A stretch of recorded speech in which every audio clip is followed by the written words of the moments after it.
Coming up next on the inaugural edition of Roland Martin Unfiltered, drama on Capitol Hill as Senate Democrats and Republicans clash on the first day of Trump's Supreme Court nominee Brett Kavanaugh.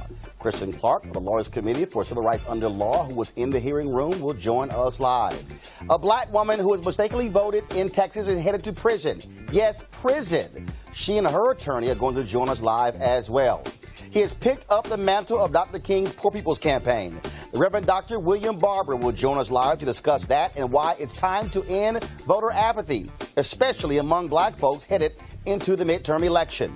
We'll also recap the homegoing celebration of Aretha Franklin and discuss why her family is blasting the eulogy delivered by Atlanta pastor Jasper Williams Jr.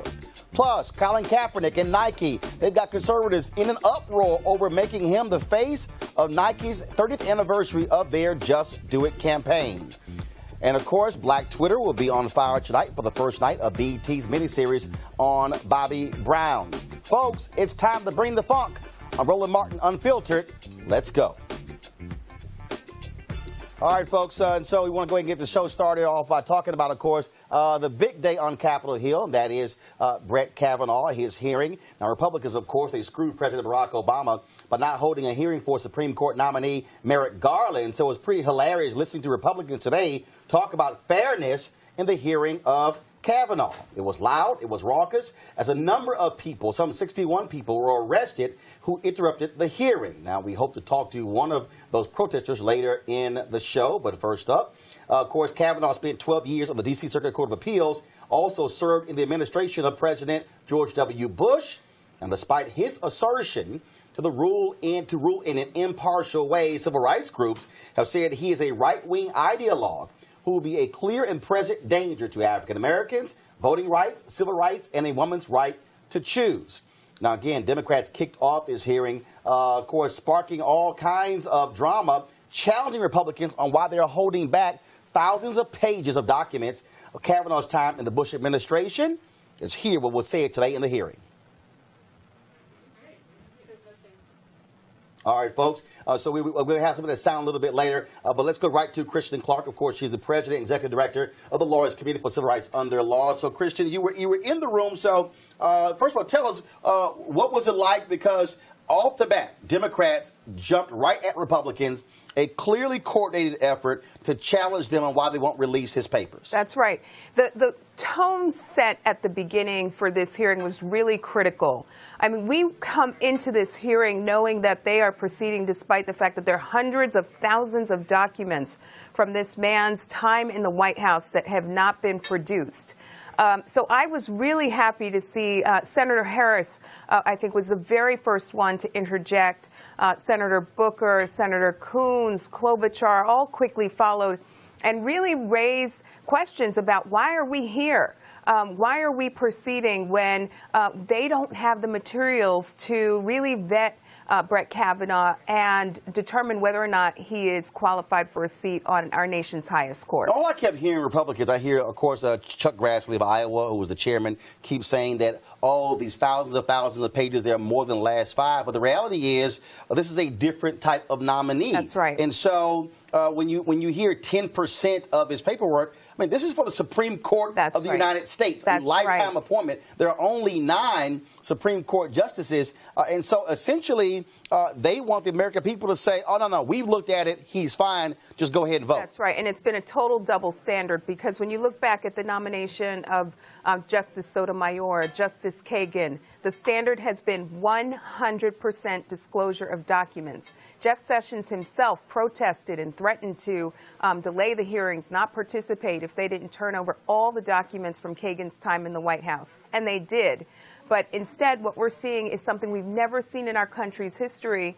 The Trump White House invoked executive privilege. And basically said that they can't turn over a big chunk of Kavanaugh's documents. It's the first time this has ever happened in recent history. And what was remarkable is he's invoking the privilege from documents from the Bush era. It really leaves you feeling like there is something they are hiding. There is some kind of a smoking gun that they know will be uncovered that will complicate this man's path to the Supreme Court. And it's why Senator McConnell apparently didn't want him to be the pick, because they knew that he had this long paper trail and that it wouldn't be easy to race him onto the court. And so they found another way by changing the rules of the game. And it's unfortunate. Of course, Senator Cory Booker of New Jersey was sharing his thoughts in terms of about that. And he was one of the folks who was really putting pressure on the Republicans. So here's what Senator Cory Booker had to say. And this is not an attempt to delay. This is an attempt to be fully equipped to do our constitutional duty, which everybody, Republicans and Democrats on this committee, take seriously. It is very hard to perform our role of advise and consent when we do not have a thorough vetting of the background of the candidate in areas which the candidate himself has referred to as the most formative part of his legal career, where he himself has talked about how important this period of his life is. We're denied the full vetting. And, sir, this is not something that Democrats are asking for. I remind you that you yourself asked for a limited set of documents for when he was in the White House counsel's office. You yourself set that standard. And even on that limited standard, sir, we have not received the documents. And then even the documents, we've received 7% of them. Almost half of those have been labeled committee confidential that cannot be put before the American people, which further undermine and inhibit our ability to ask questions to thoroughly vet this candidate and advise and consent the President of the United States. So, sir, just on the basic ideals of fairness, the traditions of this body, we should have a thorough understanding of the nominee that's put before us so that we can vet them. To go into this hearing without those documents is an undermining of the constitutional role to which we have all sworn an oath to uphold. So what I'm trying to understand, the argument the Republicans are making is that you got enough. That you got enough, that you have his rulings, that's fine. But and then, of course, they're saying he was a staff secretary under President George W. Bush, that he was pretty much the person who was delivering paper, as if he didn't weigh in on any topics. And based upon other reporting, he gave his opinion on a number of subjects. Oh, no doubt. And he worked shoulder to shoulder with President Bush in two capacities, not just in the White House counsel's office, but also as staff secretary, where he likely took up issues like hate crimes and torture and all kinds of civil rights issues. At the end of the day, this Supreme Court nomination has enormous consequences for African Americans in our country. Justice Kennedy was not a reliable friend on civil rights issues, but he was a critical swing vote in a number of key civil rights cases on fair housing, affirmative action, marriage equality, and more. With Brett Kavanaugh, we're going to get somebody who will hijack the court and really turn the court to the right. We will see revisiting of all kinds of precedents when it comes to civil rights cases that impact our lives as African Americans and people of color in this country. And the way that they're doing it by hijacking the American public and hiding documents from his time in the White House, I think means that if he gets confirmed, that he will have a cloud of illegitimacy that hangs over him during his entire term on the court. I am really grateful. There were two notable things about today. Senators Booker and Harris were absolutely phenomenal in speaking truth to power about civil rights issues and why this nomination matters for us. The protesters in the room today were notable. There were protesters interjecting at every phase of the day today. There were probably a few dozen people who were violently pulled out of the room, who were talking about the fact that they have pre-existing conditions, that they experience discrimination, and that they feel that they are in the dark, that the public is in the dark on this nominee, and urged every senator in the room to vote no. So it was a really powerful day. I hope that the American public is paying attention. A lot is at stake with this nomination. All right, Kristin Clark, we certainly appreciate it. Thank you so very much. Thanks, and of course, you'll be in the hearing room. Yes. We'll be talking about this obviously all week until the hearings are over. Again, earlier we were talking about the protesters. Some 61 people were arrested today, and one of those folks is Linda Sarsour. Of course, you know her work with the New York Justice League, and of course, very much involved with the Women's March, one of the co-organizers. She joins us right now. And so, Linda, you were one of the folks who were arrested. First of all, why did you feel it was so important to go to that hearing today, for you to express your viewpoint, and for you to eventually be let off in handcuffs? I'm here right outside Senator Chuck Schumer's office. That's where I'm talking to you from. And I was the first protester to stand up and say that this is a travesty of justice, that this was a mockery of the American people and of democracy. I stood up because I'm Muslim American. I'm a woman. I'm a daughter of immigrants. And I know that this administration is trying to implement their white supremacist agenda, even through their Supreme Court nominee. Brett Kavanaugh would be a disaster for all of us, people of color, Black people, on issues of civil rights, on voter rights, on immigration, on surveillance, on women's right to choose. So I couldn't just sit back. I have 2 daughters, I have a son, and I was going to tell them that I stood up and did everything that I could. And I'm so proud of all the protesters who were people from across the country, including states like Alaska and Maine, from very important states with potential swing votes there, on Susan Collins and Murkowski. So we're hoping that something happens. We're also here asking Chuck Schumer to basically ask his members and whip his people to boycott. Why would you give legitimacy to a man like Brett Kavanaugh? Why would you even give legitimacy to Grassley and this lack of democracy, no transparency, no accountability? So we're here. You know us very well, Roland. We're not going to sit back and be silent. We're out here. And I'm very proud of the 61 people who got arrested. And again, Linda, you have folks who are saying that Democrats need to be a lot tougher. Frankly, they were not as adamant when President Barack Obama appointed Merrick Garland, even though I also argue vehemently that he should have appointed a black woman to the Supreme Court that would have put a different set of pressure on Republicans to at least give that person a hearing. And so pretty much folks are saying, look, Democrats can do whatever they want to. It's a guarantee that Kavanaugh is going to get confirmed.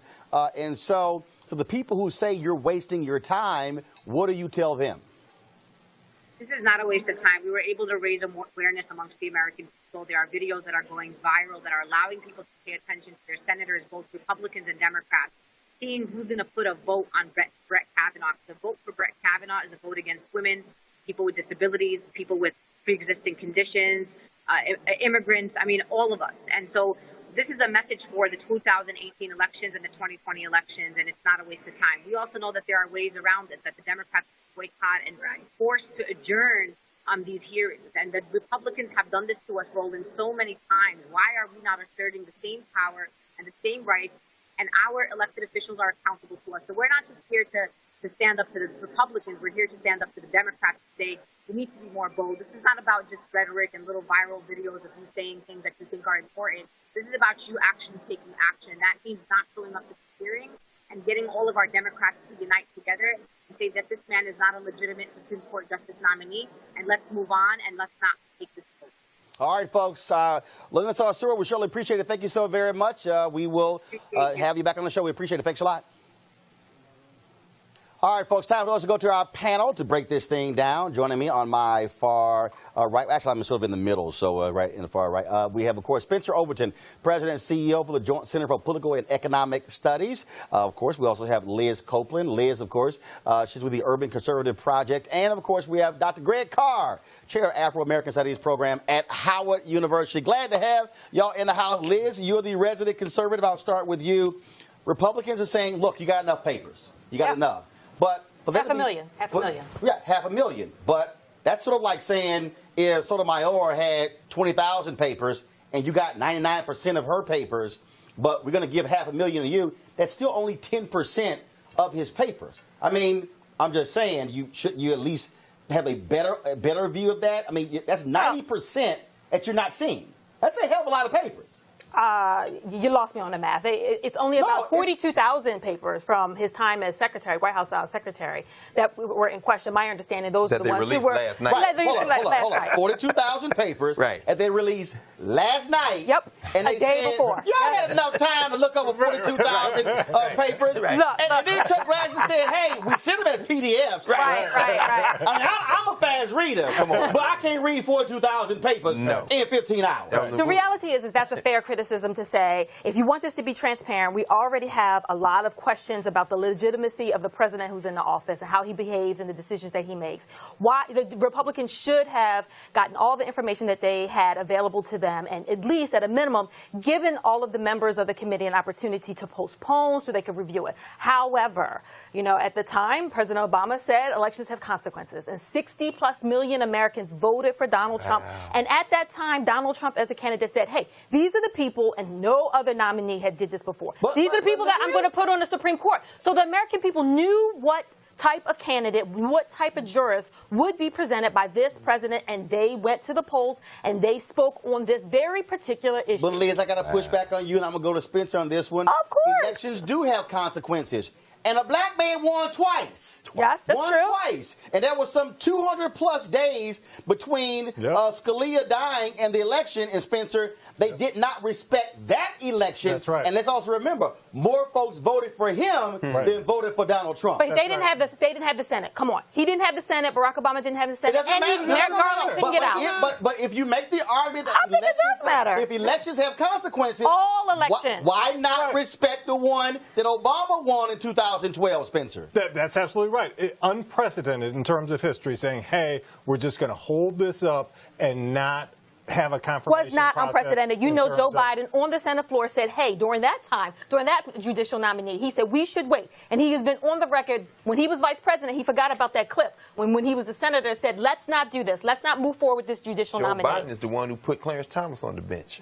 Well, that's your party. No. What I'm saying is that when you see the shoe on the other foot, this isn't about right or wrong. This is pure power.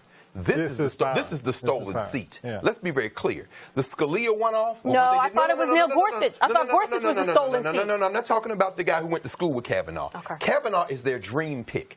Who cares what Mitch McConnell wanted or didn't want? This white supremacist stole a seat for this pick, not the pick before. And then people say it's the pick before. No. Scalia was a one-off. But which white supremacist we're talking about? I'm talking about Mitch McConnell, that unreconstructed Kentuckian. Okay. When he stole that pick, it was for the day they could get the tipping point. Kavanaugh, there's a reason the United States didn't join the International Criminal Court. Condoleezza Rice got up and talked today. If we had joined the ICC, both them guys may be up for war crimes in terms of some of the things they wrote when we went into Iraq. But Kavanaugh, who was in the Federalist Society, he graduated from law school same year I did, 1990.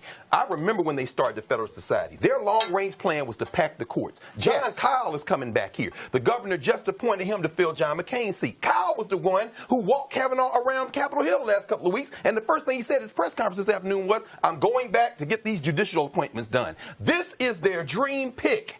This is the guy who's going to launch an attack on everything. And all these people who are saying that elections have consequences and going back and forth, let's see what happens when they can't terminate a pregnancy in these states that are going to outlaw abortion. Let's find out then what's whether or also not interesting here that Lindsey Graham comes in and he says, well, look, Hillary Clinton, we knew what kind of a Supreme Court nominee she was going to pick, and then Republicans, we knew who they were going to pick. But it still is important, as far as I'm concerned, that you have a clear understanding of a person's viewpoint. So if a person sits there and says, oh, well, I don't have an opinion on that if the paperwork says something different, that means you lied. That's right. And so not being able to have that. Look, we know a Republican president is going to pick a conservative justice. We know that this pick has gone through the Federalist program. He has gone through their system. That's right. He has been vetted. They know exactly how he's going to rule on Roe v. Wade. That's right. How he's going to rule on affirmative action. That's right. How he's going to rule on immigration. That's right. How he's going to rule on big business. That's how he's going to rule on the Second Amendment. They know that. But we still should know what that person has to say about critical issues like torture and like some of those issues that took place under President George W. Bush. Well, not only that, he prepped John Roberts. This is the guy who prepped John Roberts from the White House with that balls and strike BS. This is the guy, when they put Gorsuch on, they went to school together. Gorsuch, his job was to ease Kennedy off the bench. This is the guy they've been waiting for, and there's a paper trail. There's 100,000 more pages we don't have. And this guy is going to be your next Supreme Court justice. Liz, why not just disclose? You've got the votes. You've Why got not the just Senate. disclose more? Why not just disclose? Why change the rules in the middle of the game? Why not just disclose? And just, it is what it is. I think that's a bit of a mischaracterization of the game that's being played, albeit they should have released all of the documents in its entirety prior to the beginning of the hearing. They didn't. And unfortunately, 480,000 documents was deemed sufficient. And the American Bar Association gave him a highly qualified ranking in not just his integrity, but in his jurisprudence. Let's not even talk about his integrity. First of all, they keep saying about this guy's an originalist. He's not. He's a textualist. They read the document, do whatever they want. But let's get to the ones the documents that we have. Okay. Let's get to the documents that we have. This is a guy who made a public statement that Nixon versus the United States maybe was decided wrong. This is why Donald Trump nominated him, because he thinks that this guy can help him from not go to jail. But let's just look at what he has said that's on the record. Anybody that says, well, maybe they decided Nixon versus U.S. wrong, who says on the public record that his hero justice is William Rehnquist, who, we go back to Watergate, was elevated because he said he would do Nixon's dirty work after the fact. Just the stuff on the record shows you who this guy is. I want to deal with this here. So earlier you talked about white supremacy. Yes. And so I am not a conspiracy theorist. I don't get into that at drama.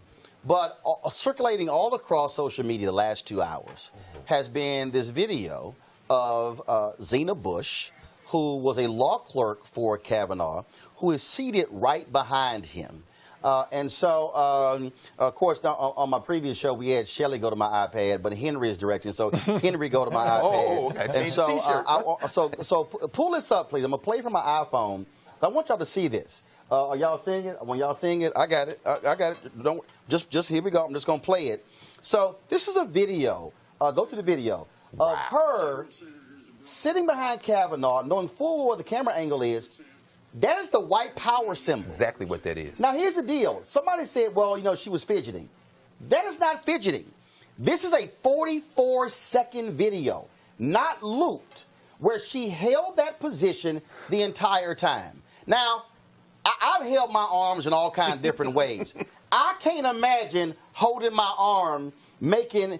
First of all, I'm an alpha. I'm about to say, that looks like a Kappa symbol. That looks like a Kappa symbol, Spencer. If you're a Kappa, but she ain't a Kappa. I'm just saying. She also wasn't a Kappa sweetheart. No. Okay, but she's making the white power symbol. Now, some people are saying, Spencer, this is really no big deal. I'm just saying, for 45 seconds, come on, you sitting back there, and also her husband is a U.S. attorney in Texas. Come on, man. I mean, they are playing hardball. But you know what? Let's say that was somehow some kind of accident. I don't get it. I don't get it. I don't get it. It was a Crip symbol. It was a Kappa symbol. It could be a Kappa sweetheart. There have been cops fired. There was a cop in Louisiana who was fired because he posted pictures on his Facebook page making the exact same symbol. That's the symbol. What do they call those boys? Because the guy was the co-founder of Vice is one of them. I know you're talking about that's their symbol. Well, so I'm not sure that what she was making is specifically related to. No, that's their symbol. How do you do? I don't know. I didn't go to white supremacy school. I don't know what they do. Okay, Liz, I don't know. Liz, cross your arms. Cross your arms. Right. Right. You see? You ain't. Hold up. You don't naturally go. Right. Wait, that's called a deliberate move. With that look on your face. I can't figure that out. I'm not even going to try to reenact that. We'll read something into this one, Liz. When the man who lost his son at Parkland touched this man on the shoulder, and he turned around and looked at him with utter contempt for a few seconds before he buttoned his jacket and walked away. What was that about? Well, so this fine again, great humanitarian. I never said anything to that regard. You're now making quotes that I never even made. Okay. But here's the deal. To your point, when he turned around, the official statement was that the security intervened. I didn't see security intervening. I saw. Y'all keep talking. I didn't see that. Play the video. I didn't see that. What I saw is a gentleman reach out his hand, and this nominee did not extend to shake his hand at all. Now, I don't know if it was contempt. I don't know if it was a look of disgust. But I know it was a missed opportunity. Yes. And it does speak to his temperament. It does. Or at a minimum, his interpersonal relationship skills. Henry, yes. Go to my iPad. Here's the video. Hold up. Let me start it over. I see it. This is the video right here. Hi, I'm so-and-so. Stuck his hand out. And all of a sudden, he walked away. Yes. Oh, that was the side. Liz, go ahead. I synced it. It was bad. Okay, It was bad. I'm just checking. It was bad. It was bad. Wow. I appreciate NBC for allowing us to be able to show that. But go right ahead. Spencer. So what does this mean in terms of the substance of black folks, right? And if you look at his record on things like educational opportunity and on voting rights, it is not good. You look at affirmative action, you know that Justice Kennedy was kind of the swing vote. The reason we have affirmative action right now is because of the way Justice Kennedy voted, right? Kavanaugh has been against recognizing the past. Yes. Hawaii, basically, Native Hawaiians could vote for a special commission on Hawaii. That was struck down, and Kavanaugh basically filed a brief to strike it down. Yeah. Voting rights. He basically said photo ID in South Carolina is fine. It's no problem. That despite the fact there were no instances of voter fraud. That despite the fact that black folks were twice as likely to not have the type of photo ID that was required. That despite the fact that you had legislators who talked about if black folks were given a $100 bill, you know they'd go get an ID like bees are going after watermelon. Yes. Well, here's the deal. So obviously the hearing is going to continue tomorrow. We'll see if any papers are produced overnight. I doubt it. So we'll have that take place. Folks, first again, this is the inaugural edition of Roland Martin Unfiltered, a daily digital show, of course, that we're streaming on Facebook, Periscope, and YouTube. We got lots of folks who have joined our fan club, and we're going to actually show you some of those names a little bit later. But AFSCME, led by Lee Saunders, President and CEO, they are one of our partners with this. And so here's a message from Lee Saunders. Thanks, Roland. It's an honor to contribute to Unfiltered and to launch this partnership with you. I look forward to being with you every few weeks, offering my perspective about current issues.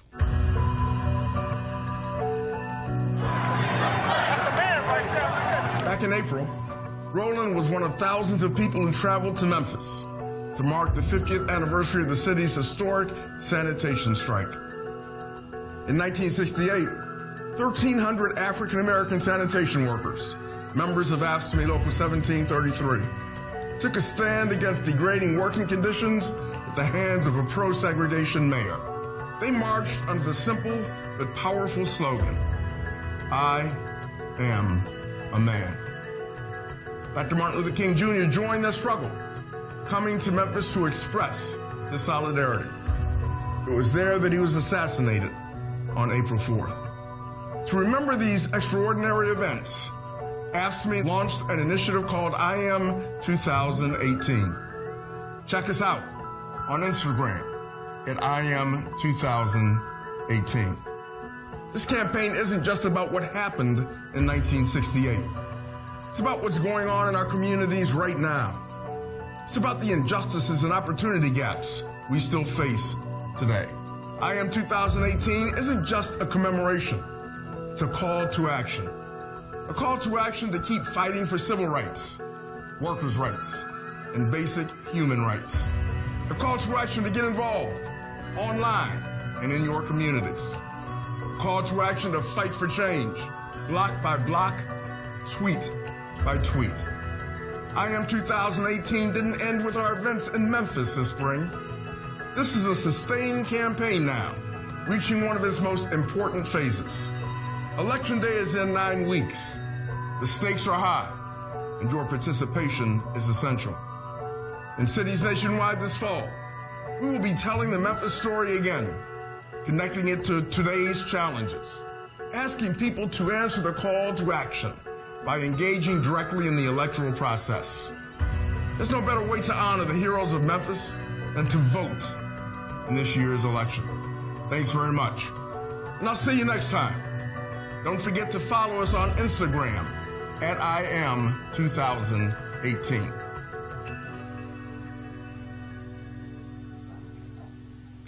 Folks, imagine serving your time in federal prison, and then when you get out, there's an election, and you vote, and then you later find out that you were not supposed to vote. You might think that was an innocent thing until you're prosecuted. That's the case of Crystal Mason, a woman out of Fort Worth, Texas, who is returning to prison as a result of voting in an election. She says it was a simple mistake. No one told me I couldn't vote, and all of a sudden you're sending me back to jail. Crystal joins us right now, along with her attorney, Kim Cole, out of Fort Worth. Glad to have both of you here on Roland Martin Unfiltered. Kim, I want to go to you first, being the lawyer, because so where do we stand now? Is it over? Has she been sentenced, and must she now report to prison? Well, it's not over, but she has been sentenced, and she is due to report to prison in 9 days. The state case is on appeal, and so she's out on an appellate bond fighting that particular conviction.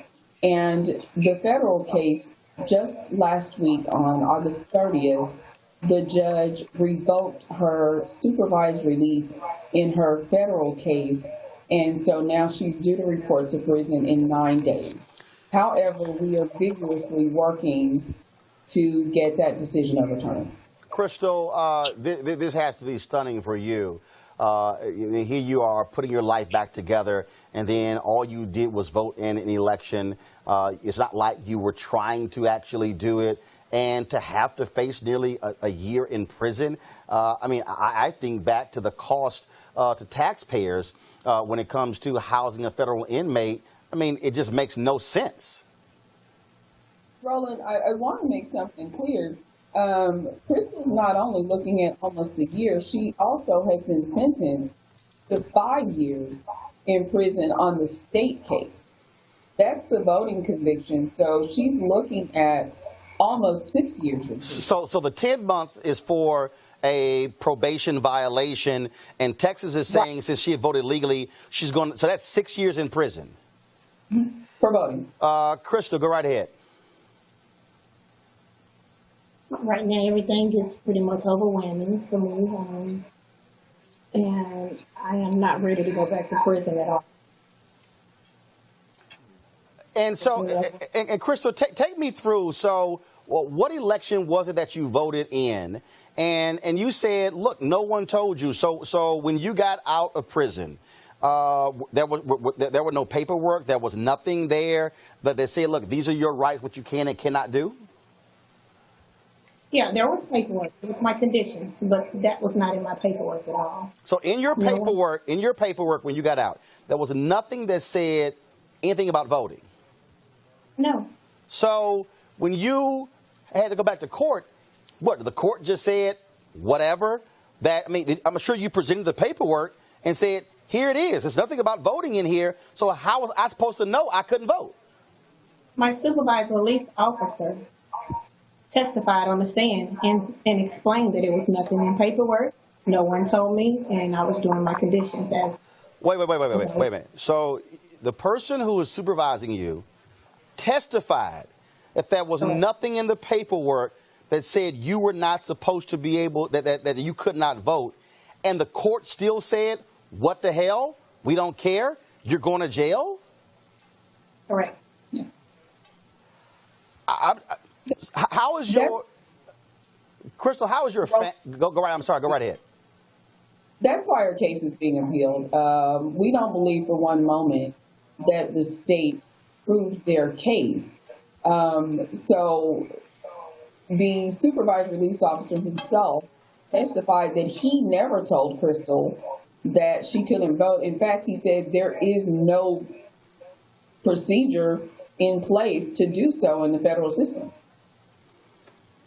This is, it is baffling to me, again, that you are facing 6 years in jail, federal and state prison, for voting. Look, I understand the whole issue in terms of it's important to protect the ballot. Do you believe, Crystal, that this is a case where you have Republicans who control Tarrant County, who control politics in Texas, want to make an example out of you to prove their argument that there's massive voter fraud? Absolutely, Roland. Tarrant County is the largest red urban district in the country. They are very proud of this, and they want to keep it that way. This is a gross miscarriage of justice, and it is an intentional case of voter suppression. In this case, Crystal's neighbor personally called the Republican district attorney to have Crystal prosecuted. Nothing followed protocol, even from the district attorney deciding to prosecute Crystal, but also Crystal's sentence. Tarrant County is the same county where this boy killed 4 people and didn't get sentenced to prison. Wow. Wow. Crystal, go right ahead with your final word. Go ahead. No, I was going to say, and also earlier this year, there was a judge in Tarrant County who forged over 100 signatures to get himself elected. He wasn't sentenced to prison either. Crystal, your final comment, please. I'm just saying keep my family in your prayers. All right, then. We certainly appreciate it. Crystal Mason, thank you for joining us, as well as Kim. Real quick here, I want to go to our panel. Spencer, go right ahead. The objective here is to chill black voters. They recognize a significant number of people who have formerly been in, and they basically want to say, don't even think about voting here. There are people who will say, I don't want to go back, and it's not even worth it for me to cast my ballot. I see what happened to that woman. I'm just going to stay home. And so this is political. I'm very sorry for this woman. She is basically paying for all of us in terms of an attempt to suppress the vote. This also, Greg, shows the importance of that ballot initiative in Florida, where in November, 60% of the people cast their ballots to change the state constitution to restore the voting rights of formerly incarcerated. That's what this speaks to. Absolutely. You brought that up the other day on Tom Joyner when you were talking to Andrew Gillum. This is why. This is their last game. They're losing demographics. They're going to lose these elections. This is almost like the 2 years between 1865 and 67 when Andrew Johnson was in charge of Reconstruction. This is purebred intimidation.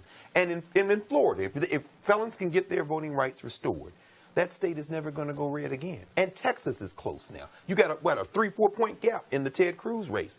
They are pulling out all the stops now, man. And like you, I'm just dumbfounded to hear this story. There's no legal reason for her not to be in jail. Liz, I don't understand how you can even, any prosecutor or any judge would say, let's spend 5 years of taxpayer dollars where it's going to cost you in excess of $250,000 to incarcerate a woman because she cast a ballot. For an administrative error, it sounds like it. And this is, there's no way that you can defend this.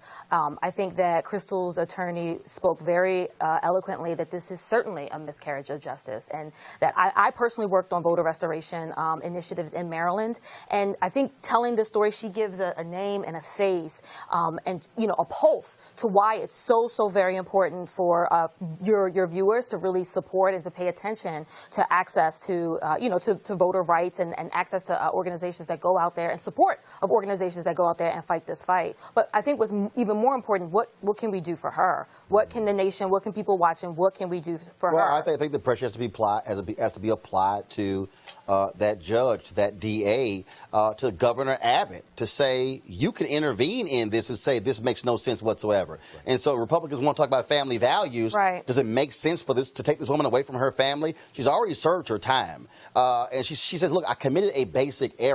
That, to me, makes no sense whatsoever. So that's actually, I think, what should happen.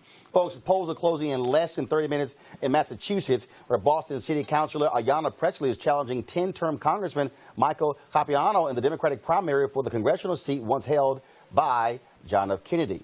Pressley is a progressive, but so is Capuano. This race is more about ousting the old guard, the white male old guard. She's an African-American woman, and so we'll be watching this race. It could be the next big upset, like Alexandria Ocasio-Cortez in New York, or even in the Democratic primary, Andrew Gillum in Florida. And so we are going to, again, be watching that out. We'll have the details for you tomorrow to see what happens in that particular race. When we come back from the next short break, we're going to talk to Reverend Dr. William J. Barber. We'll talk about the Poor People's Campaign and also what needs to be done to get rid of voter apathy, to get folks to understand they must not only register to vote, but also go to the polls in November. You're watching Roland Martin Unfiltered.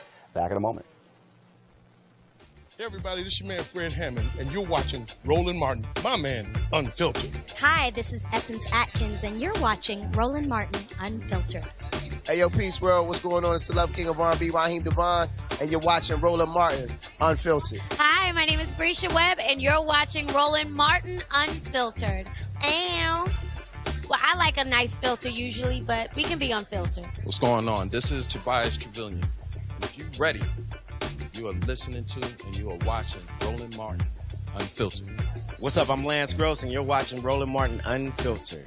Hi, this is Cheryl Lee Ralph, and you are watching Roland Martin, Unfiltered. I mean, could it be any other way? Really? It's Roland Martin. Of course, he is a strong man of the word. He is, of course, the former state conference chair of the North Carolina NAACP, a board member of the NAACP, and has been traveling all across the country with repairs of the breach, working with many other organizations for the Poor People's Campaign. Of course, they launched that, picking up the mantle of Reverend Dr. Martin Luther King Jr. and the Southern Christian Leadership Conference, which was the last movement Dr. King was involved in before he was assassinated on April 4th, 1968. Joining us via Skype right now is Reverend Dr. William Barber. Doc, you just heard me talk about that sister from from Texas. Here she is facing 6 years in prison because she didn't realize she wasn't allowed to vote.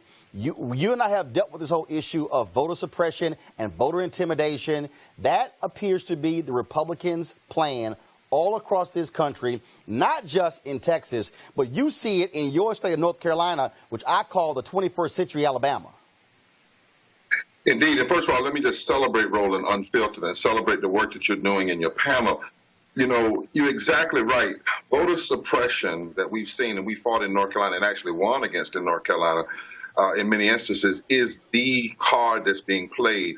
The most underreported story is not what Russia may have done, but what voter suppression in fact has done. Millions of votes were suppressed. In Wisconsin, for instance, where Trump won by maybe 30,000 votes, there were 250,000, almost 300,000 votes that were suppressed.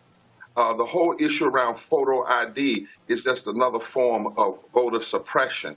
And as your guest, one of your, Brother Carr said, this is about power. This is about demographic shifts. This is about a coming day when no one group will have the majority.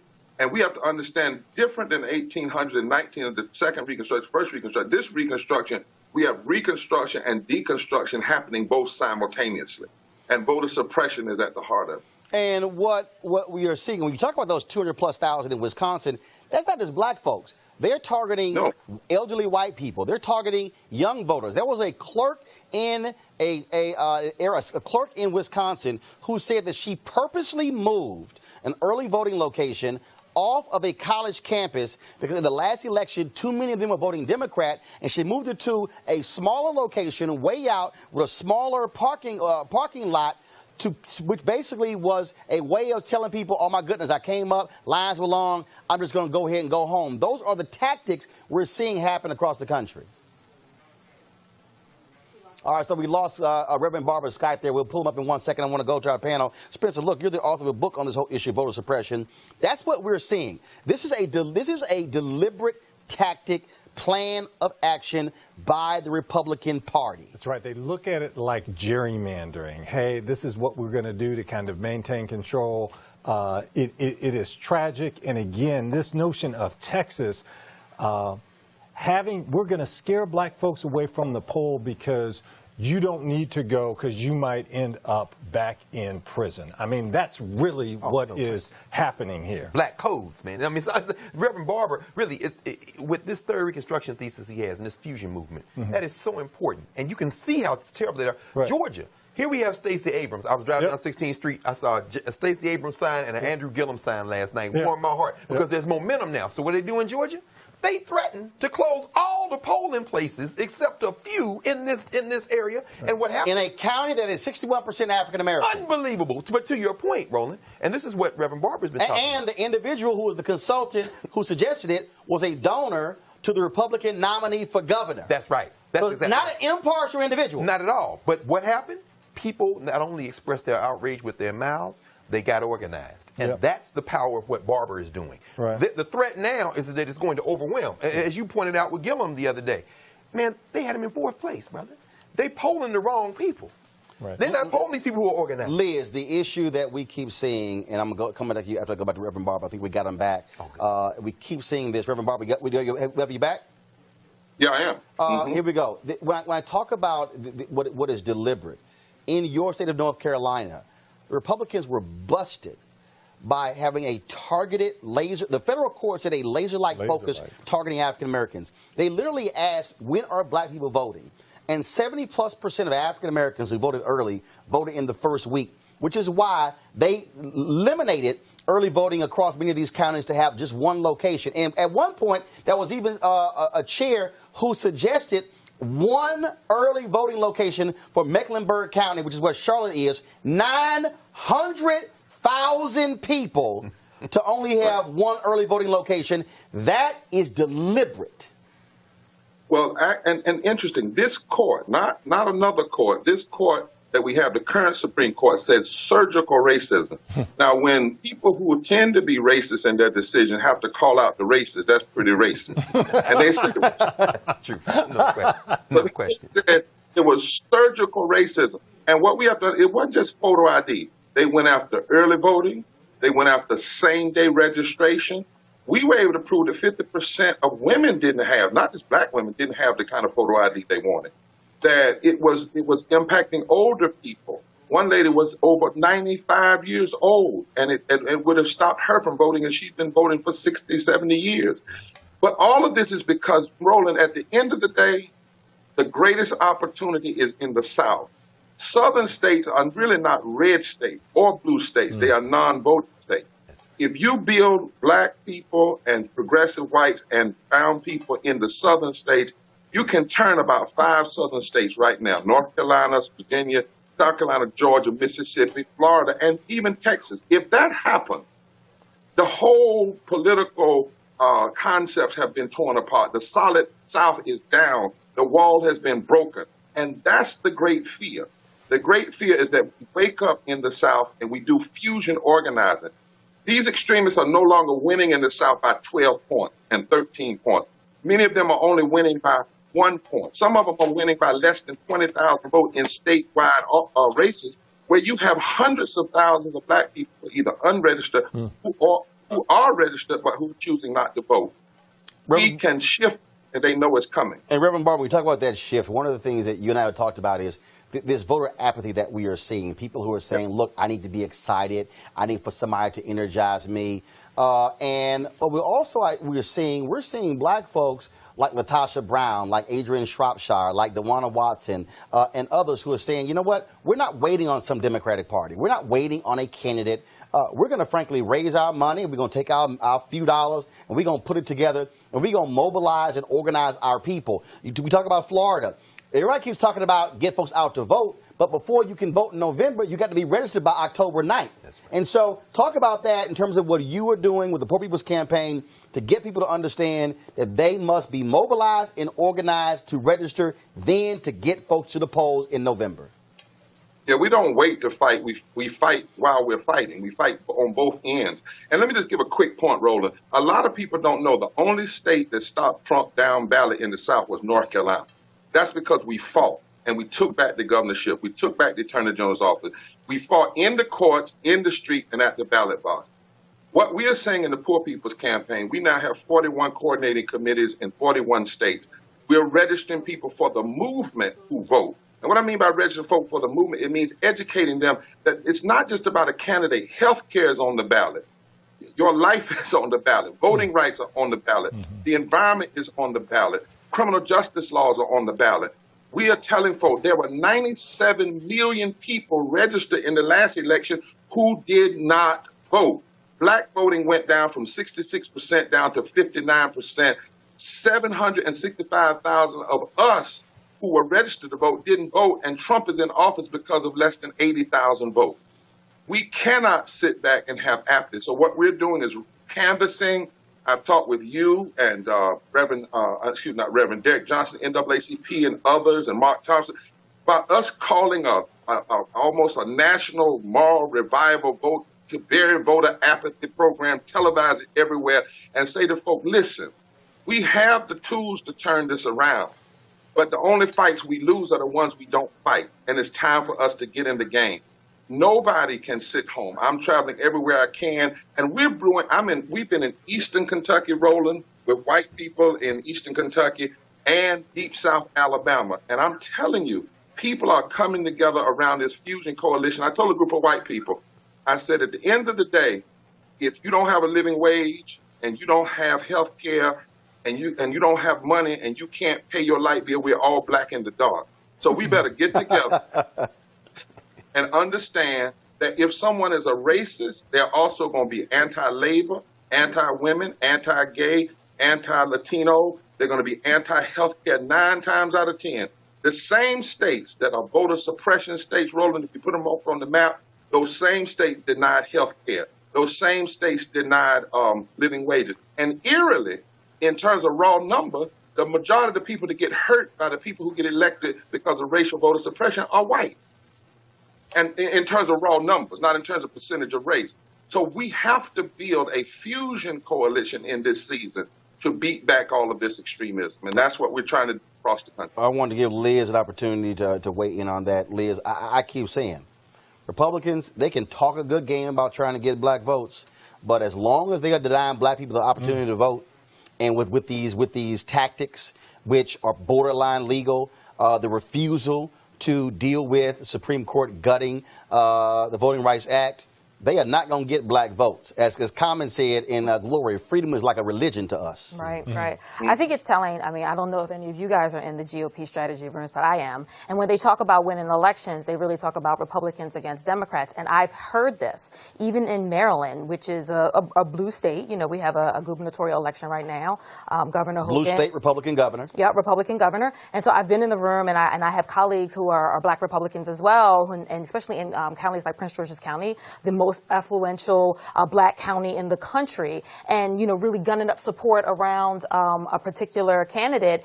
And party leaders have frowned upon our efforts to support a black candidate because that means that more black people, more Democrats will come out. So which means more black people. Which means more black people. And so when I'm in the room, I have to stand up and say, wait a minute, this is important for us to make sure that we support a person. But I never feel comfortable bringing up the issue of race because Republicans are not racist. There's no racism in the party, but it's that kind of, behind the scenes, hidden messaging about winning, the W's and the L's versus, the Republicans beating out the Democrats. But at the end of the day, when you're strategizing and you're looking at polling places and you're looking at the demographics of the district and down to the polling location, it's really about suppressing black vote. It's really about, they say it's about winning. They say it's about getting a conservative person in office. It's best for everyone. They don't talk about keeping black people out of the polls, but it does happen. It's happening in Maryland. I've seen it happen in Maryland. I've witnessed it personally happen. So, I think it's really important for everyone that's watching this that, I know you guys kind of talk loosely, fast and loose about the Republican Party as if every Republican is against or is trying to suppress black votes. But a hell of a whole lot. It is, and so it's hard for me to counter that. Just a racist. Because it happens. Not hard. It's impossible. Bottom line, you can say that there's no racism in the party, but there are racists in the party. Right. And suppression of votes of black people, I'm sorry, that's racist. Reverend Barber, final comment on this topic. Go ahead. One of the things that's going to have to happen is even black Republicans. We've had black Republicans before. My granddaddy was one. Benjamin Hooks was one. We're not dealing with Lincoln Republicans today or even Teddy Roosevelt's Republicans. We're dealing with straight power-hungry extremists who will cut deals with anybody because they have a plan. Nancy McLean wrote a book called Democracy in Change. Everybody ought to read that book, how she connects what's going on now to a Nobel Peace economist out of Tennessee and the Koch brothers, and what their overall strategy, even down to changing the Constitution. But here's the deal. The racism is that we don't talk about. Somebody calls the N-word, okay. If somebody, holds a sign, okay. But the racism is not one Republican has called for the restoration of the Voting Rights Act. That's racism. Racism is when you couch the Affordable Care Act as being Obamacare And when you know the majority of the people going to get help are actually white, but you know if you take it, but you have to frame it almost as it's something going to black and brown people to get people to be against it. Racism are the policies, resegregation, cutting public money for public education. Racism is knowing that there are 54% of African Americans who work for less than a living wage, and you don't support a living wage, and you know how it's devastating the community. This is the kind of racism we have to talk about, and it doesn't always come across nasty. In fact, it can be Gentile and follow parliamentary rules and the order. We saw racism today in the Kavanaughs. We saw the way in which they basically were saying, look, let's just move this through. You cannot tell me that if that was a black person being nominated for the Supreme Court, they would not have raised holy hell about everything that today they're saying it's fine. Let's just go along with it and it's okay. That's the real racism we got to deal with. All right then, folks. On Friday, thousands were in attendance in Detroit at the homegoing for Aretha Franklin, the Queen of Soul. She passed away, of course, at the age of 76 on August 16th. I was there as well as a part of that celebration. Here is some of the amazing eulogies that took place in Detroit at Grace Temple on Friday. All of her life, she supported the causes. She was a feminist before feminism was popular. She was a civil rights activist when it wasn't popular. She gave us pride, and she gave us a regal bar to reach. And that's why we're all here. We don't all agree on everything, but we agree on Aretha. She was the soundtrack of the civil rights movement. You know, the other Sunday on my show, I misspelled respect. And a lot of y'all corrected me. Now I want y'all to help me correct President Trump to teach him what it means. I was here for the Rosa Parks funeral and watched long lines at the museum for Rosa Parks, long lines for Aretha, long lines today. We have long lines to celebrate death and short lines for voting.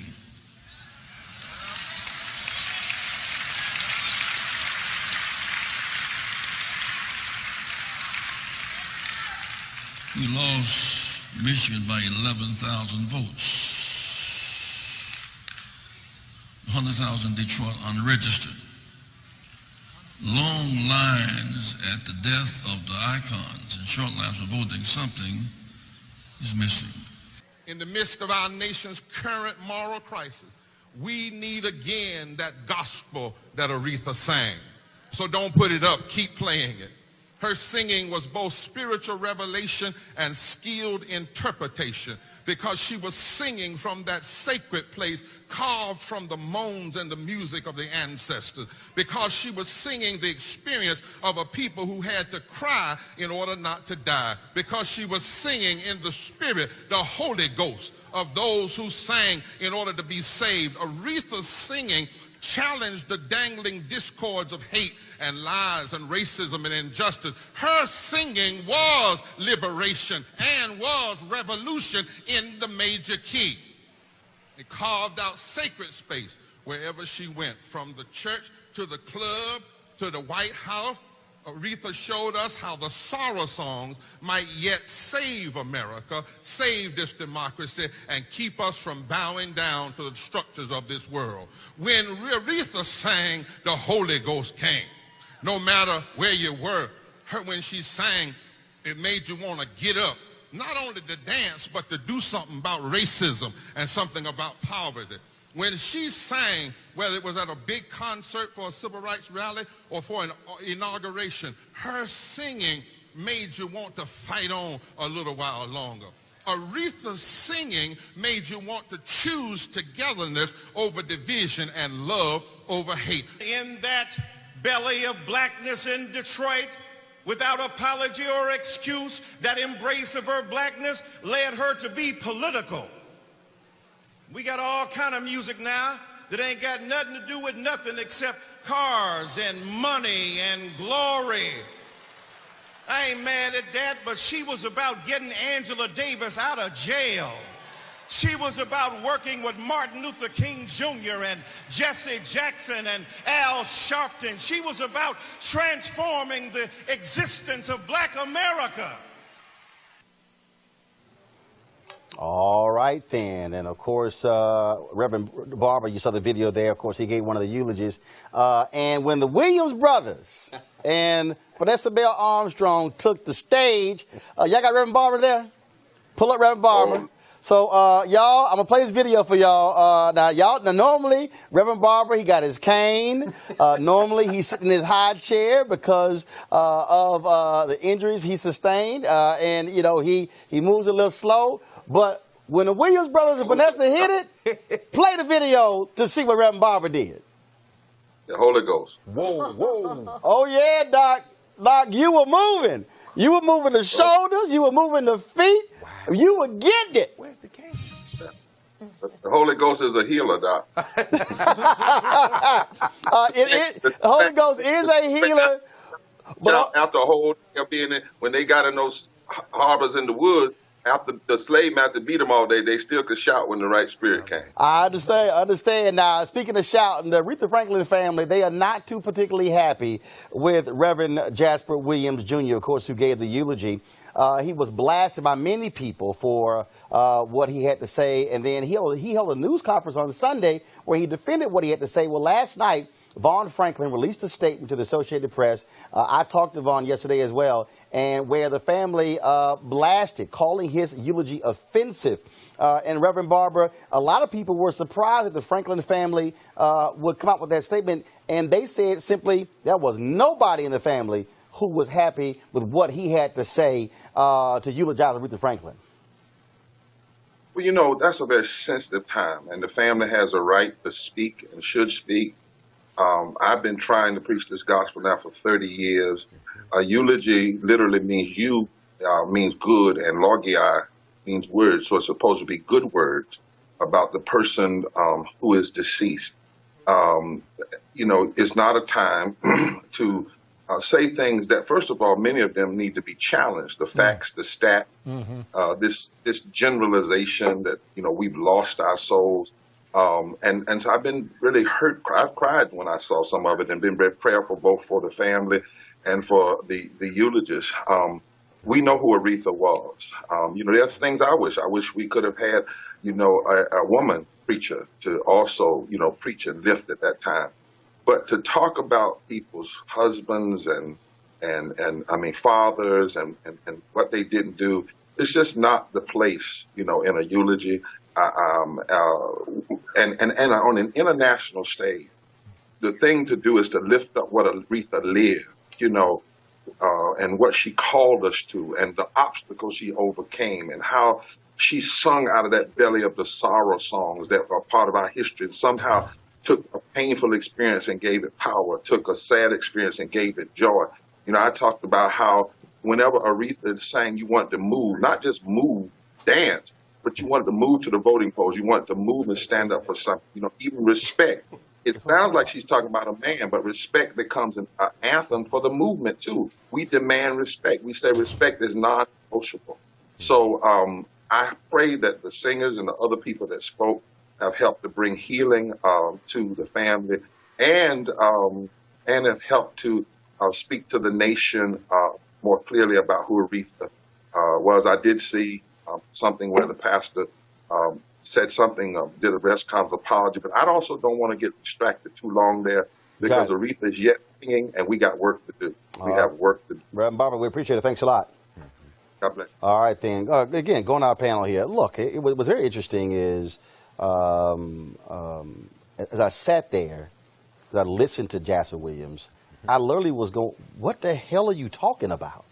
I mean, when he started talking about, you know, black people walk around like we're zombies and we drugged out and we drunk and look, I absolutely understand about respect to black people. Respect. One of the reasons why I don't like anybody calling me the N-word. My deal is I'm not a nigga. I'm a black man. That's right. You can call me a brother. You can call me whatever. You're not gonna use words against me that white oppressors have used against us. But when I listened to that sermon, I was sitting there trying to figure out, he was talking about, black women can't raise a black boy, but laying in front of you was a woman who raised 4 black boys, who was sitting in the audience. And I was like... But he said at his press conference the other day that he didn't mean disrespect to her. He also said it was the end of a 9-hour funeral, and he didn't feel like preaching. But the thing that broke my heart, Roland, was Jesse Jackson, in many ways, gave that eulogy.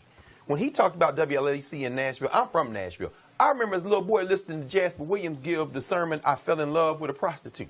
This is an old school black conservative Bible preacher who preached C.L. Franklin's funeral. Watching the funeral of C.L. Franklin, you see Jasper Williams preach an hour sermon and Jesse is hopping up and down on the pulpit. That black funeral of Aretha Franklin was representative of our death rituals, including the moments at the death ritual when the preacher goes off the rails and everybody's like, what the hell is he talking? Jasper Williams gave the world something that they'd never seen before. They'd never seen him, but he introduced himself to the world in a way that even undercut his own genealogy. Well, the beauty of black church, right, is it's not based on kind of white standards, right? It's completely free. But that also means that we've got to call folk out, right? When they're out of bounds. Right? Well, I'm not against that. What I'm saying is that calling Jasper Williams out requires us to be honest about the genealogy of the black church, because there's also silences. There were people who agreed with Jasper Williams. I'm saying that the complicated thing for me about Jasper, and I'm not defending Jasper Williams. I'm saying there's a whole line in terms of the black church. That's why he was there. It wasn't that they just picked him out of clean air. And I know the Franklin family is now backing up. Well, no, and what he did was, of course, he did C.L. Franklin's funeral. He did several other Franklin family members who died as well. Liz, but what really got me was when he had the news conference. When he was asked, okay, you laid all these things out, what's your plan? Well, I'm not really going to share that right now. That's a conversation black folks should have among themselves. And I'm going, wait a minute. Nah. You just spoke to an international audience. Now you got a news conference. And you got more cameras there than you would have normally in a pulpit. And now you don't want to talk about your plan? Hello, that's the time to talk about your plan. He certainly could have corrected the record or just taken that as an opportunity to change the conversation and kind of honor Aretha Franklin's life and her legacy and to kind of, take a step back and be reflective. And she was an honorary member of my esteemed sorority. I'm a Delta Sigma Theta Sorority Incorporated member. Yeah, we got you. And Deltas had their mega service on Tuesday, of course, at the Wright Museum. So but you got your Delta shout out. You got my Delta shout out for all my my wife for Delta too. I got you. Shouts out to the light skinned soror. So I think it's important. I think it's important. This is wrong. We unfiltered, right? No, look, I'm Catholic. And I was watching the ceremony because, not all of my family members are Catholic. And I've been to the black church, and I get it. It's a gathering. There's some black Catholic churches. I grew up in one of them. There's some black Catholic churches, but they never reached the level of an AME, right? They never reached the level. They never did. Obviously, you ain't been to the right one. That's right. I'm just letting you know, Liz. That's right. I'll take your word for it. Hey, look, listen to St. Augustine Catholic I'm just letting Church, you know, the meeting in the Catholic church I grew up in was founded in my grandparents' living room. Okay, I've been to a black Catholic church. Roman Catholic. Roman Catholic. Yes. There's more than. Maybe they were Episcopalian saying they were Catholic. I don't know. You went. I went to the Basilica of the National Shrine, the first basilica in the country. My point is this: watching it, it's still comforting. It's something very, very familiar to everyone watching that, and it was disappointing to kind of not only just hear what he was saying, but his behavior with Ariana Grande and the no. The other bishop. Jasper wasn't on stage when that happened. You talking about Bishop Ellis? Yes, but just the behavior, and then black Twitter or all Twitter just kind of erupting about the behavior of black men in the position of power when they have positions of authority in our churches, and it just kind of creeped out until kind of casting a really wide blanket and generations on everyone. All those things happened, and then you had Stevie Wonder who came on and basically rebuked what Jasper Williams had to say. Gladys Knight brought it home as well. And so at the end of it was 8 hours and 50 minutes. Okay, the prelude was at 9:30 a.m. And Jennifer Holiday didn't sing her last note until 6:50.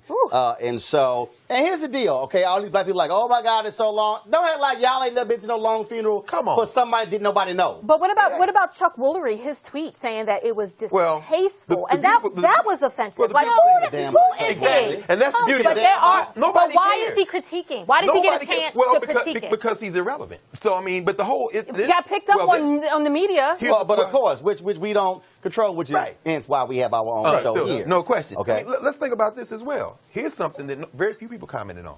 Louis Farrakhan is sitting on that stage. He didn't speak, but he was there. Barack Obama was not. Oh, they were mad as hell Farrakhan was there. I'm sure they were. But here's the thing. Because that was a black space, Bill and Hillary Clinton had to sit there and bear it.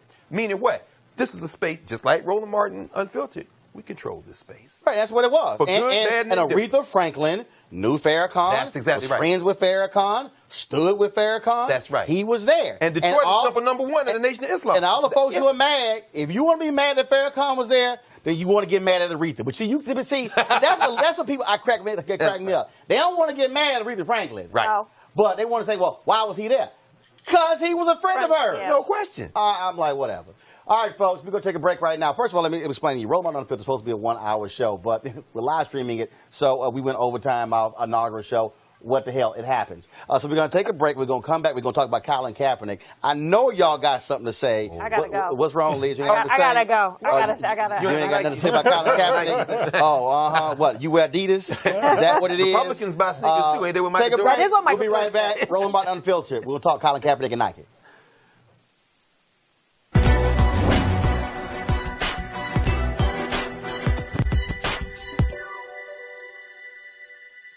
I have a dream. This dream must, alas, be disentangled from whatever nightmare controls this fearfully white republic. Author, James Baldwin. All right, as you know, Colin Kaepernick has not been in the NFL now, going on his second season. He's being whiteballed by the NFL because he dared to protest police brutality. Folks have been saying he's protesting the national anthem and the flag, which is not the case. It's a flat-out lie. But now what has happened is people didn't realize that he was still under contract with Nike, a deal he signed in 2011. Now Nike, they put this image out yesterday. This is Colin Kaepernick. He is going to be the face of Nike's 30th anniversary of their Just Do It campaign. Well, conservatives are losing their damn mind. Country singer John Rich showed a photo of one of his sound guys cutting the Nike logo off of his Nike socks. They might want to hold up the socks. You may want to keep that on. You got folks out there burning their tennis shoes, okay? People are talking about how Nike stock was down 3% today. Also, I checked, Adidas stock was down today. Puma stock was down today. So you can't just say it was all about Colin Kaepernick. And so it's all of this drama. You still got white folks in America mad at Colin Kaepernick because he dared to wear an afro and dared to have a protest. And if I recall, he was sitting down, and it was a member of the military who said, you were disrespecting. He said, if you're going to protest, take a knee. Now they got a problem with taking a knee. Now, here's what's interesting. Go back to our panel, okay? So, Spence, I want to start with you. Yeah. Nike has the contract, which they just re-upped in March, to do the uniforms for the NFL through 2028. So here is one of the NFL's major sponsors putting Kaepernick front and center of the 30th anniversary of the Just Do It campaign. I know Roger Goodell is like, man, what the hell are you doing? Yeah, I mean, it's honestly, I don't really hold up companies, but it is kind of a powerful statement to be out there. I mean, it wasn't like we're with him. They're like, hey, you got to stand for something. But I think that's an important statement in terms of being out there with Cap. Well, you know who I'd like to hear on this is the great Bill Roden. Because Nike has made a lot of money by commodifying resistance. In other words, Serena, Colin Kaepernick, they're not going to take a political stance, and they're too big for the NFL to ignore. So well, keep in mind, Air Jordans were banned by the NBA. That's right. Yeah. That's exactly right. But Nike, Phil Knight, who, by the way, I understand dropped $500,000 in a Republican race out there in Oregon for a Republican gubernatorial candidate, Phil Knight knows how to count. Their marketing people understand that resistance sells, that rebels sell. That's why they can brand everything, right? Apple does the same thing. Right. They're not taking a chance. But if anybody, Dave Zirin wrote something in The Nation about this, if anybody can figure out how to use Nike to advance a cause, it might be Colin Kaepernick.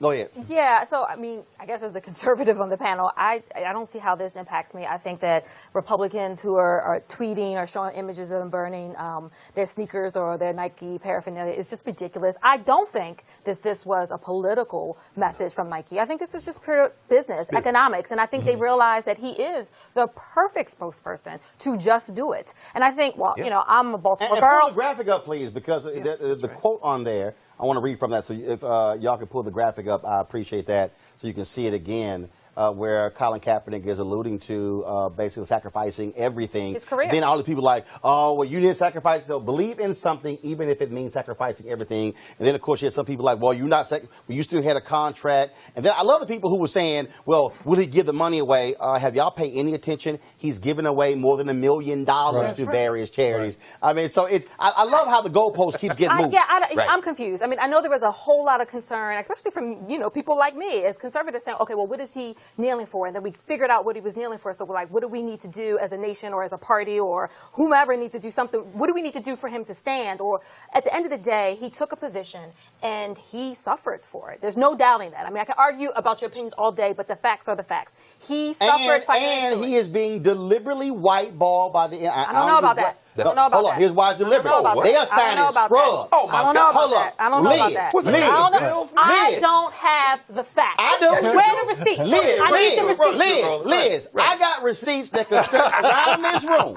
You ain't got no receipts. And lap this room 1,000 times. They are signing scrubs. I'm talking about the Houston Texans, my Texans last year, signed a brother who had not thrown a pass in 6 years. I hear you on that. But are they signing them because these people are they consider better? Or no. Let me finish my question. He hadn't thrown a pass in 6 years. Just because you yell it don't make it the truth. This man led his team to 2 consecutive NFC Championship games and the Super Bowl. I'm not arguing the stats. What I'm saying is he not being signed because he's a distraction, or is he not being signed because he took a political position? He's not being signed because the NFL saying you gonna say Toby. That's where I need the receipt. That's why he's not being signed. That's why I need the receipt on that. And that's why the arbitrator, Spencer, said his collusion case can move forward. But the NFL wanted it dismissed. That was a procedural step. That wasn't Hold up. No. That was a procedural step. The arbitrator could have dismissed his case. The arbitrator decided that there was enough evidence that they had collected of collusion to advance it to a trial. Procedurally, that's not the merits of the case, fact. period. You know that, Spencer. Okay. They haven't determined the merits, whether there was collusion or not. Well, if there was no evidence, they just... If there was no evidence, it was enough for a trier of facts to make a determination. He did not make the determination. Thank you. Okay, but Spencer, correct me if I'm wrong. Right. If there's enough evidence, it moves forward. Yes, right. If there was no evidence, arbitrator would have said, this thing is over. Right. But the thing is, that doesn't mean that there is going to be evidence to prove that there was collusion. What we're saying is there's enough right now to move forward. That's a procedural step. We're saying the same thing, but you're drawing a different conclusion. You're damn right I am. White ball. The thing that I hope, I mean, even as and again, it's great to be here again with this argument and these discussions on Roland Martin Unfiltered, brother, is when you build something black, when you build something self-determining, we control it. Remember when Stephon Marbury put those cheap sneakers out? $15. Exactly. And it kind of flopped the Starberries. Look, Nike. And they got mad. But Nike, you got black folks now going to run out and buy Nikes. Nikes with their sweatshop issues, I was going to say that. With their gender discrimination. Nike has figured out a way to make money off of something that's a pure political issue, and we're going to run by sneakers. That's why I wear Under Armour. I'm a Baltimore girl. Here's the key here. Yeah, of course, his stock went down when he joined Trump's CEO council. He did. That's true. The reality is this here. I have no problem with what Nike is doing. If a company is making money, first of all, they also announced that proceeds for this line they're going to be developing with Kaepernick are going to go to his initiative as well. Okay. And you have that going on. Yes. And I can't wait when they come up with the I'm with Cap. And I've been texting Colin Kaepernick. We've talked about this. He's coming out with his own jersey. So versus buying his San Francisco 49er jersey, which means you're benefiting the NFL. Yeah. And here's the thing, Liz. Last year, he wasn't even in the league, and he was still in the top 50 of jerseys being bought. No question. And so bottom line is the NFL got a problem in their hands now because they wanted this story to go away before the new season. No, it's about to ramp up. Yep. And folks, and their rates about to go down because people like me will not, and I've been clear, I will not watch the NFL games because of this. And so, but let me do this here, okay? So Jason Whitlock sent a tweet out saying that, hey, this thing was all about money in terms of what Colin Kaepernick was doing. And see, I had to send him a few tweets last night because, see, what really bothers me, and like I know Jason, I met Jason, and Jason's a nice guy, but he's sort of playing this fake contrarian now that he's on Fox Sports 1. And all of a sudden he's being booked on Fox News and Tucker Carlson because, you know, he don't want to call a brother like me because, see, I bring way too much funk. No question. And then he's writing for the Wall Street Journal. He talks about how, this was all a money thing and a corporate thing. And see, the problem with that is Jason really has no firm understanding of the history of the black experience. And so he loves quoting Dr. King and holding Dr. King up to be this exemplary figure.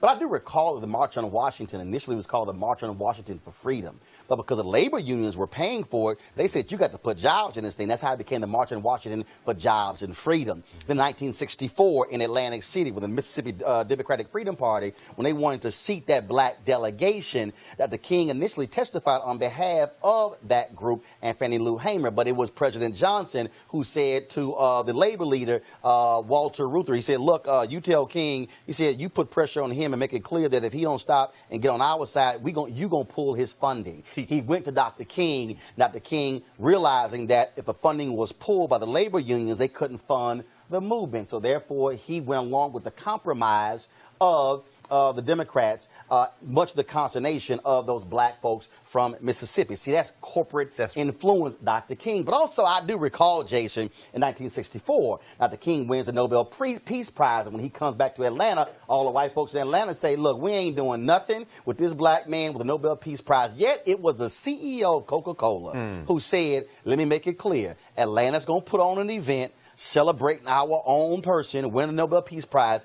and all y'all going to show up. And if y'all don't show up, we might move out of Atlanta. Guess what? All them racist white folks showed up at the hotel to celebrate Dr. King. See, that's a corporate America using its influence to change. I think about the anti-apartheid movement, where folks put pressure on companies to divest. Those companies took that decision and impacted apartheid in South Africa. The point I'm trying to make to folks like Jason Whitlock is, look, if you want to come in this arena and talk about news and politics, do me a favor, read a damn book. Have an understanding of black history as opposed to this not deeper than a mustard on a hot dog knowledge that you actually have on this. That's the real problem here. And so what Nike is doing is good. Should we call out Nike on other things that we disagree with? Absolutely. But to somehow suggest this was always a money thing for Colin Kaepernick shows you really don't understand what's happening with these black athletes. And what we also understand, Jason, is that when these black athletes, when they use their power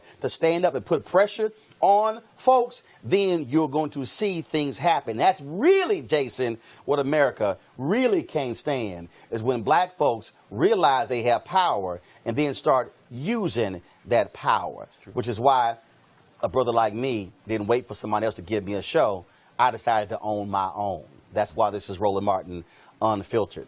Going to take a break right now. All right, so I'm warning y'all right now, if you're on Twitter, Black Twitter will be taking over tonight when this comes on, just let you know. And so we'll be chatting with Bobby Brown next Monday right here on Roland Martin Unfiltered. See, that's how we do it. All right, final thoughts before we got to go. We way over time, but what the hell? I mean, we own this, so we can do it. Come back. Right. Good to be back. This show today is a perfect example of why we need Roland Martin Unfiltered. Every day we need to have a discussion like this. Thank you very much. Yeah, thank you. I'm so honored to be here. And welcome back. Well, you never left. It's like, you never left. You were still there. We just had to plan it for right. We had to put some plans together. That's right. Roland, all I would say is I share this sentiment. I'm glad to be back. Glad that you're back, most importantly.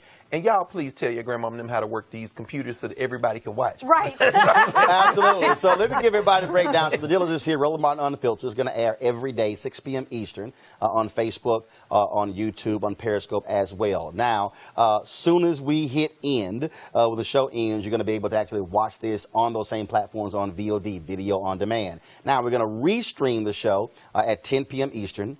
at 2 a.m. Eastern, at 6 a.m. Eastern, then at 10 a.m. Eastern. We'll be back tomorrow live at 6 p.m. We also will have the audio and the video podcast as well. Let me also tell you about our Bring the Funk fan club, because look, bottom line is this costs money.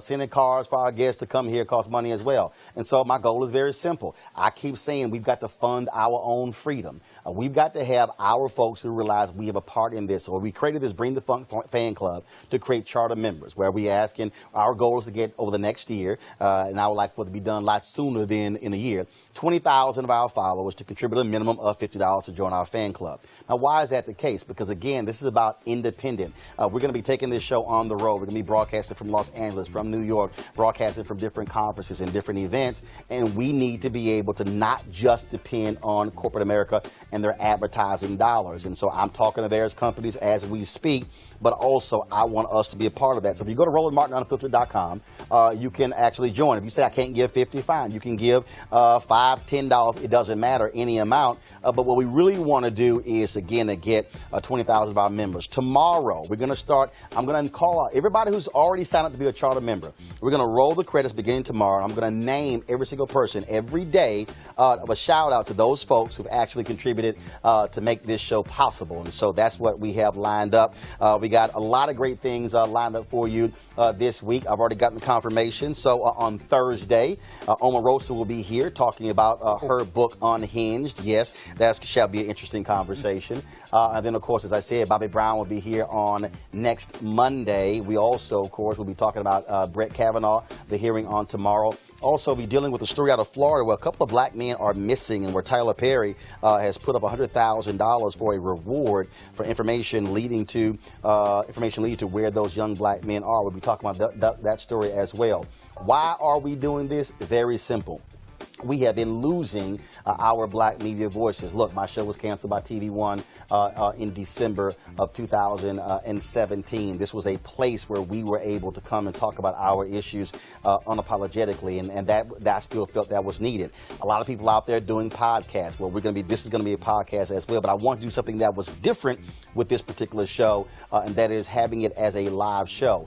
We have to control our narrative. We must be in control of what we say and what we do, and covering the stories that you know are not going to get covered on cable news. You know are not going to get covered on broadcast news, and that's one of the reasons why I launched this venture. We've got a great team of people who have been working on this nonstop, folks, for the past 8-9 months. All of this you see, Henry, give me a wide shot. All of this you see, the control room, this was literally, folks, put together in 2 weeks. Team worked all around the clock making it happen, and so I got to give all of them a shout out. And so we still doing things in terms of changing our look and stuff along those lines. But what this is about is, again, us controlling our destiny and telling our story. And so that's what we're going to do every single day. We want this theme to continue. We want it to flourish. We want to be able to provide other live streaming events. We've been doing that for the past 8 months, so you can see some of that, and also extended interviews. And so, and not just look. And this is not a black Democrat show. This is not a black liberal show. I've already interviewed Kay James, the first black woman to lead the Conservative Heritage Foundation. And so we're going to have that full interview on here as well. We'll be talking to black folks in news and politics and entertainment and fashion and culture, comedy, you name it, because what this is about is us controlling our narrative, telling our story, because I'll rue the day when we have to ask somebody else, can you please tell our story? I'm not interested in his story or her story. I'm interested in our story. We want to thank you for watching this first edition of Roland Martin Unfiltered. Yes, we went 28 minutes over time, but it's all good because guess what? We ain't got dealing with any network drama because we can just keep going if we want to. And so we were supposed to show this at the beginning of the show. Cindy Heron, so I'm going to give y'all the backstory real quick. Cindy Heron and Terry Ellis of En Vogue. When we did News One Now, I asked them to put together a theme song. And then folks said, oh, no, we don't really like it. It sounds outdated. I thought it was funky. And so the opening of the Smithsonian Museum of African American History and Culture, Terry says, we got a gift for you. And I was like, oh, okay, all right, y'all got a gift for me. And so then she said, Cindy and I are going to gift you this song because of what you have done for black people. She says you don't have to pay for it. You can use it however you want to.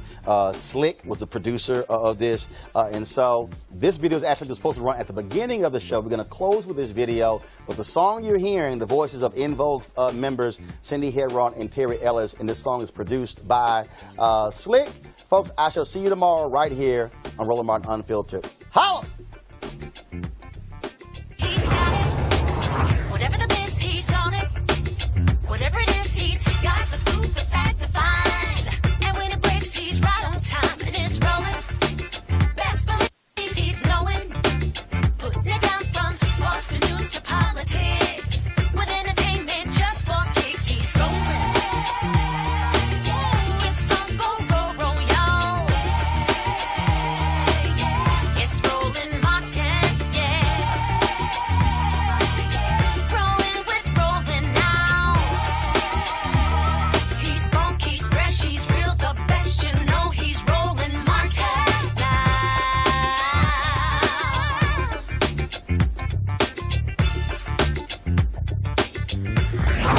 Martin.